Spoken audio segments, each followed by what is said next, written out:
When we first started working with Lynn Community Health Center in Lynn, Massachusetts, 10 miles north of Boston in the United States, we were surprised when the CEO, Laurie Berry, took us for a walk around their community, the areas around the community health center itself. So this was an unusual Gemba walk for John Shook and me.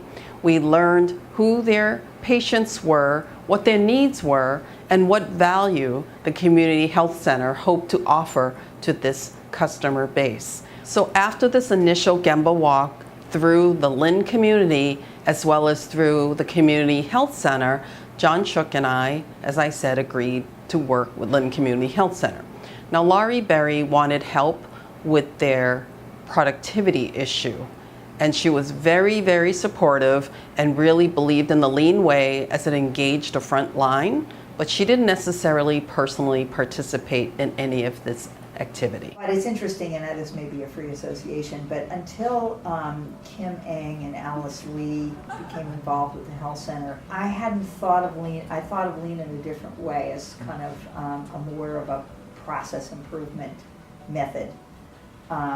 There was just an outgrowth of some of the work that had been done by the Institute for Health Improvement. But the way they think about it is much more about staff development than it is about, or maybe it's as much about staff development as it is about improvement. And that really sort of, that was an eye-opener for me, because, you know, for years I've been trying to think about how do we engage staff in improving our systems. And what they brought an approach that really seemed much more effective than anything else that we've tried. And we've tried a variety of things over the years, because, you know, we're always trying to respond to patient concerns about long waits or not being able to get in on the telephone, or so there's been systems issues from the beginning. You know, if you think about an organization that over 20 years went from 6 million to 80 million, you know, growth creates operational creakiness. My weekly conversations with Laurie, the CEO, consisted of this discussion. She was afraid that if she freed up the clinician time, the productivity issue would get worse. And as we say, no time equals no improvement. And she understood that, but she was still grappling with, how do I tackle this? How do we fix the problem without making the problem worse? I could see that there were so many different people in the health center that contributed to a visit, that the coordination, the communication, the whole process, there are so many things that could go wrong, and frequently did.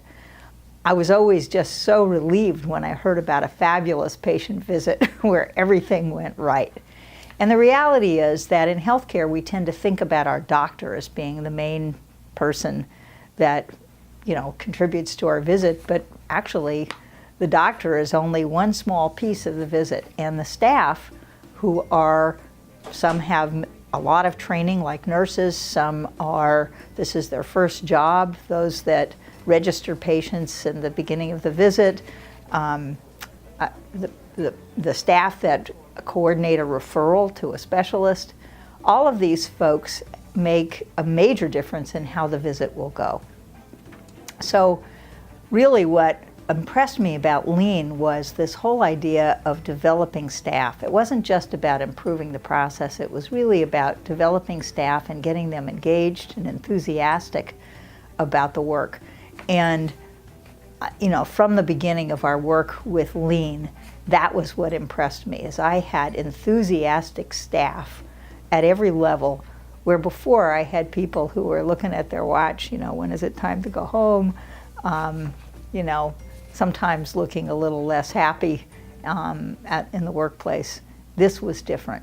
The team was astonished to see how small issues could add up to big wait times for our patients. And in fact, when they started creating their A3, it was very much around problems they were internally having. And after many discussions and a little bit of coaching, they understood the problem is, why do patients wait? It became that simple. That question, why do patients wait, informed everything they did. They met weekly, 3 hours a week, because again, Laurie, the CEO, was concerned about the time taking these clinicians out of the work to study this problem, as she didn't want this productivity issue to get worse. So we had 3 hours a week. And in this short time together, the team started to understand that the processes were not designed from the patient's perspective. And so our job was to assist in their understanding of the current condition. So in 3 hours a week, within 4 months, they had astonishing results, running many experiments, learning, and then shifting their experiment to learn some more. Here are some of their PDCA sheets they used to document what their next move was, why, what they expected to learn, what they actually learned, and then, therefore, what was their next step. True PDCA approach. Now, we use these sheets to help them more rigorously document their thinking and to share with other clinics or even other team members, and made it easier. They have every single one of these PDCA sheets since the beginning, since the time they start. And so here are the results within 4 months.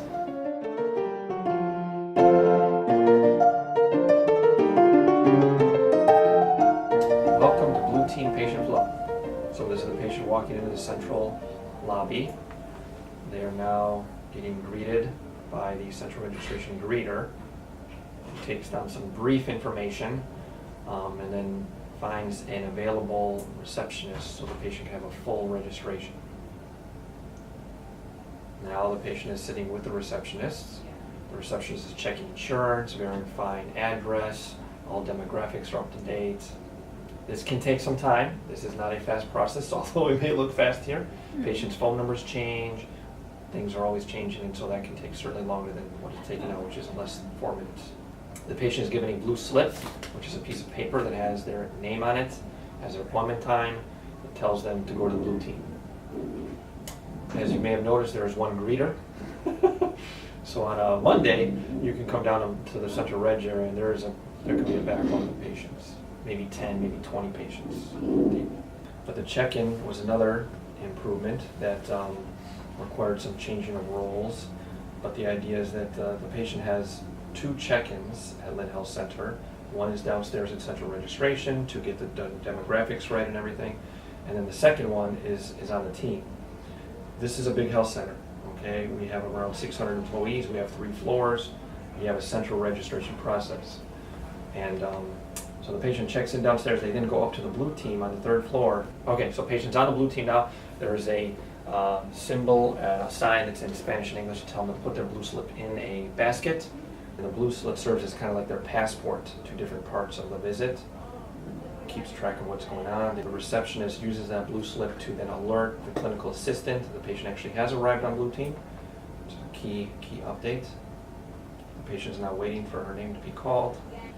So, taking a blue slip, writing down a time that I'm calling the patient in. Oh, did we say that our wait? So maybe we just want to make sure we capture the idea that we have a goal of patients waiting the examiner for less than 10 minutes before they see me.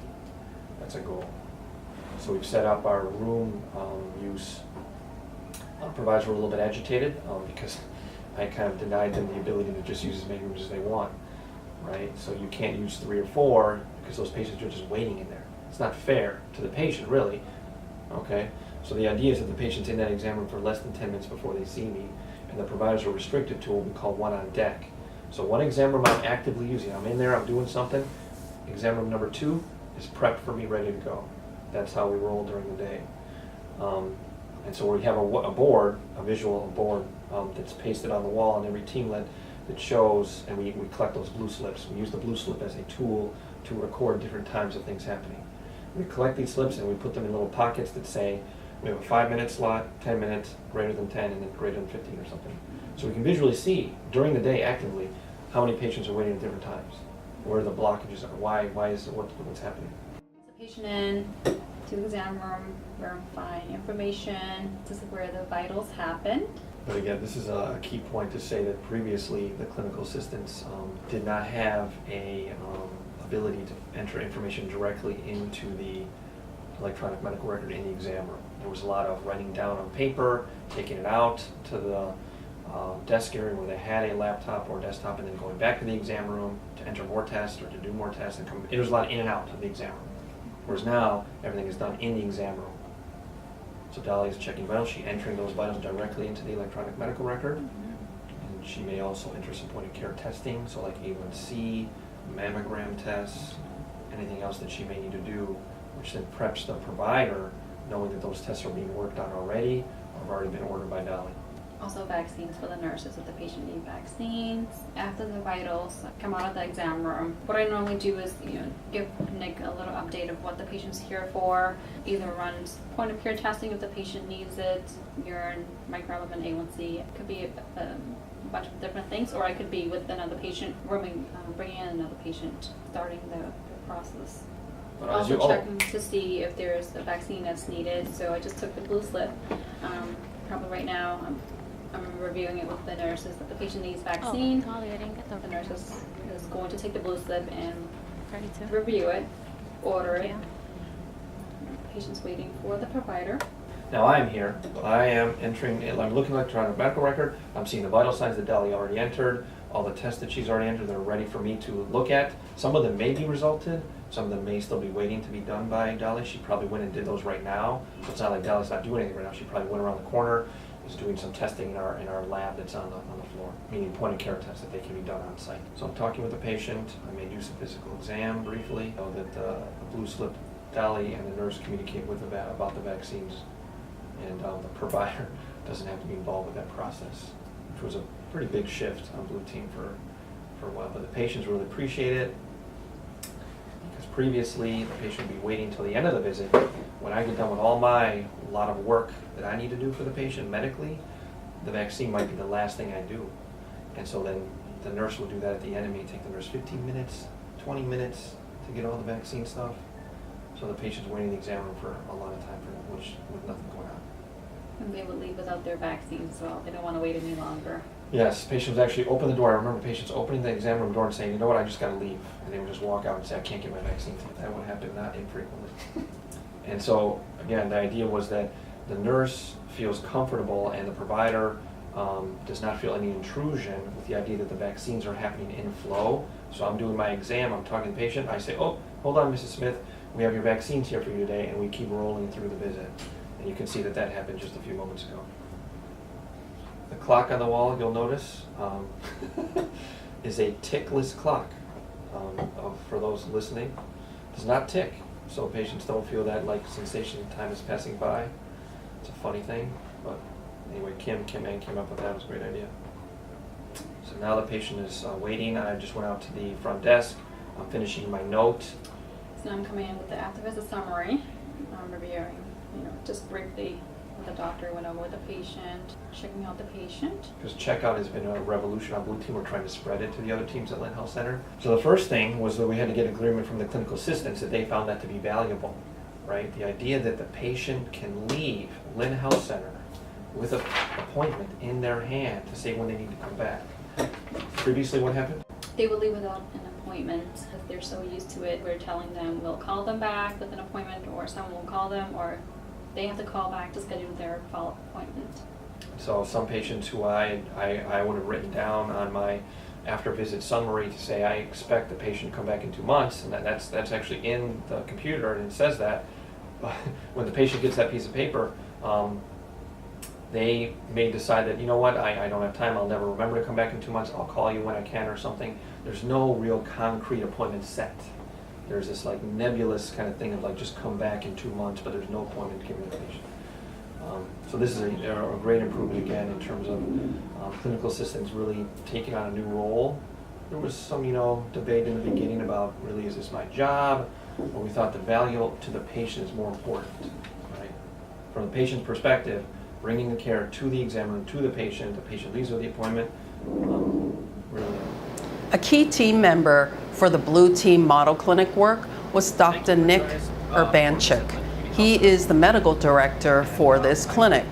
Now, when I first met Nick, he had much to say. He told me about all the problems, and it seemed that he was waiting for others to take care of them. Administration, his boss, the chief medical officer, the performance improvement person, everybody else but himself. And so I knew, as always, that we needed to create a focus for the team members to own these problems, and so they can solve them if new problems come up, and they can sustain the improvements that they've created, but more importantly, do PDCA and continually solve their own problems. Now, this may feel slower to create ownership and build capability of all of these key team members, and for them to do the same for their direct reports, but this is part of the key to sustainment. And so I encourage everyone to spend time building capability at all levels as you solve a long-standing business problem. Now, building capability and ownership, even through a lot of resistance from team leaders and team members, might feel difficult and even feel long, like it would take a lot longer than just doing it a different way. However, if you're looking for a sustainable model, one that continues long after you're gone, long after the coach is gone, you need to spend the time to build this ownership and build this creativity so that these team leaders can do the same with their team members. That's one of the keys to sustainable improvement and continuous improvement. Over time, this approach of focusing on building ownership of the problems and building capabilities for understanding these problems and solving these problems, creating experiments to solve these problems, Dr. Nick Urbanchik began to mentor and coach his team members. And to give you a little sample of our workplace culture, we thought we would just give you a little blue team cheer. Blue Team rocks! Woo! You saw the video with Nick and Dolly, one of his medical assistants, talk about the journey of the patient. Here's another video of another team member that Nick helped to coach and teach, Denise. My name is Denise Cabrera, soon to be Denise Fernandez when the papers come in. And I've been in LCHC for 4 years, I want to say in November. Apart from being a clinical assistant up here, I'm also part of the lean team. I was the first clinical on the lean team. And then lean, we're lean in the way we've been doing all of these experiments, starting from 2 years ago, a year ago. I don't even remember, it's been so long, I think a year ago. Trying to cut down patient wait time up here, making sure the patient has their best experience up here. And our little cheer is Blue Team rocks. So that's what we're trying to prove here. We really do rock. We're the best, so that's a Blue Team. It's a giant, big family up here. Giant Blue Team family. Coming from another department, I heard Blue Team was really scary. Blue Team, they were really mean, and they weren't like the greatest. And I didn't believe the rumors. Like, whatever, I'll go work for myself. Let's see. So I come upstairs to Blue Team, and the rumors weren't true. They were really great. Like I said, we were family. Everybody in the family has their like differences, disagreements and stuff. But for the most part, I love working. I don't drag my feet to come to work. I love my job. I love being on the Blue Team. It is a huge family. We all love each other, care for each other, treat each other with respect, and to the patients as well. The difference that I see in the Blue Team is at first when the lean team started and we started presenting all of these like experiments and stuff, everybody was like, no, why would we do that? That's horrible, more work for us. And then now I see the difference a year later. Everybody's hands-on, everybody's doing it, everybody's happy. It wasn't the nightmare they set it out to be. Denise here, you can see her passion and ownership of a key problem. Now, the problem itself wasn't that challenging for maybe a so-called lean expert. But again, the key is not to directly solve the problem because it's easy to solve, but to create capability and ownership in the team members so that they can try and test and learn what they can do to solve these small, everyday problems. Here's Denise talking about a problem-solving activity that she led with her own colleagues. I don't know, maybe we're really confident with our new space now. So, because we're the only ones in like the whole health center up here that's actually like, well, I don't want to say in the whole health center, but like we've started out with experiments up here. We actually see our results, like our numbers with like the patient wait time, they're improving. We actually have inpatient feedback, like a lot of people are much more happier up here. Maybe it's the natural lighting too that we get now. We can see outside. We're just happier now. We're like we're flowers. We grew. So I feel like we were working really hard. We felt like there was so much workload. So when Kim first came, it was just like, we're gonna try all these new things. Like I said, we were just like, great, more work, like awesome.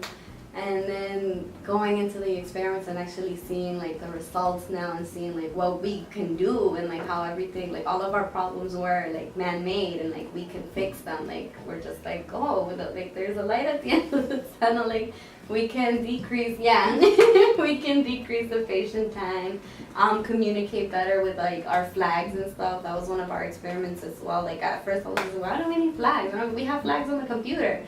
And I didn't notice how much we would actually, how much they would be useful to us. Like, I can't imagine not using flags anymore. Like, I go to cover other teams and I was like, yes, I don't have flags, why? Some teams do have them, but like, why don't you guys have them? And so, and I love that too, that many teams did their own iterations of their flags, and it's just like, wow, like, look, obviously something must be working up here. Obviously they are impressed because they're coming upstairs to look at what we're doing. Not because Kim is forcing them to or telling them to, but because they want to. They'll see it and they'll bring it back to their team and they'll use it. And it's just like they actually liked it. They're getting into it. They're doing it now. Yeah. And so I just feel like our confidence level has definitely gone Creating way this up. engagement at the very front line, and these medical assistants are absolutely at the front line, is key. Her confidence grew and her passion grew around solving problems around the patient wait time. Remember, the problem statement was, why do our patients wait? So the flags, we had like 5 different iterations of the flags. They came out like these big, ugly, bulky squares. It always gets stuck. Then Joyce came upstairs and was like, well, the magnets aren't glued on. They're going to fall off. Someone's going to swallow it and then they're going to choke. And then we were just like, great, now what are we going to do? And so Kim gives me her glue gun, and now we're glue gunning these like super magnets. And we, instead of the squares, because the square kept, like it was too heavy and it wouldn't like tip up when it needed to. Like when the room is in use, they would tip up, but they can't when they're squares. So then we made that part into like a round like circle, and then the other part was still a square. And then the old flags had need to see provider, and it's just like, what do you mean need to see? Like, can we just take that off too? So we had to print new flags and then put all of the like the glue gun, Dr. Lee put in the staples so they'll stay in place at all times. Well, he put it on the first one, then I put them on the rest of them. And we have like 20-something, no, I think 30 rooms, 30-something rooms. I had to make all of those. So we had less rooms in the blue team downstairs, but moving up we had to make more. And so I was always I had the construction paper and the copies and the magnets, so that everybody was just like, can you make more flags? Okay. So I became the flag mom, and like even now we're still making flags. Like the pharmacist now has her own set. BH has their do not disturb flags. Coumadin has their own flags too. Because of that, PD came over. I believe they were one of the first people that came over, and they're like, well, we want to make the flags. How do you make them? What do you do? So I spent half a session trying to help them out with their flags, and then they created their cute little flags with little stickers on the side, because they're PD, they gotta be little cutesy flags.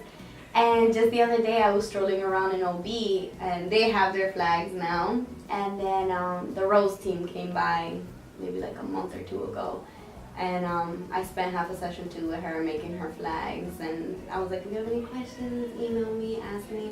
And so Dan from there actually emailed me too, and I'm just like, oh, I'm the flag mom. They're my babies. So. It was Aurora's idea, but I made them, so they're my babies. So it all seemed so scary in the beginning. Like I was not positive. Like I tried to be. I was just like, you know what? I'm here. I was chosen to do lean. I'll do it. Like I have to be a role model for my people. But I don't know. Like when I would come back upstairs and give them feedback, they were like, "How are we gonna do that?" I'm like, "I don't know. I'll tell you next week when I go to the lean team because I just don't know how to." I just went meeting by like day by day, meeting by meeting. I was just like, I don't know how it's gonna change. I don't know what's gonna work. I'll try it. And I even gave I gave Kim sometimes. I said, well, I don't think that's gonna work because me as a clinical, I feel overworked already, and I don't want to do it. And I'm kind of glad that I did do it because it's like if I didn't, we wouldn't have all of these changes and like all of this success, I guess you could. Because of the work she did here, her role was recognized officially, and she is now the lead medical assistant for the entire community health center, and it's given her prominence and even more confidence as she continues to teach problem solving to her peer colleagues. At the Lean Enterprise Institute, we use the Lean Transformation Framework to think about organization transformation. There are 5 dimensions. I'll pose them in terms of questions. What is your purpose or the problem you're trying to solve for your customers? How do we do and improve the work to support this purpose? How do we develop the capability in its people who do the work? What management system and leader behaviors do we need to support the people doing the work to solve the problem for the customer? And lastly, what is our basic thinking? As we think about the Lean Transformation Framework, what are the challenges with that? And so we have surveyed many thousands and thousands of people over the last few years, and we asked the question, which of these 5 dimensions is the most challenging for you? Which is the most important to get right? Which do you personally struggle with? And always we get the same answer: leader behavior and the lack or the current management system.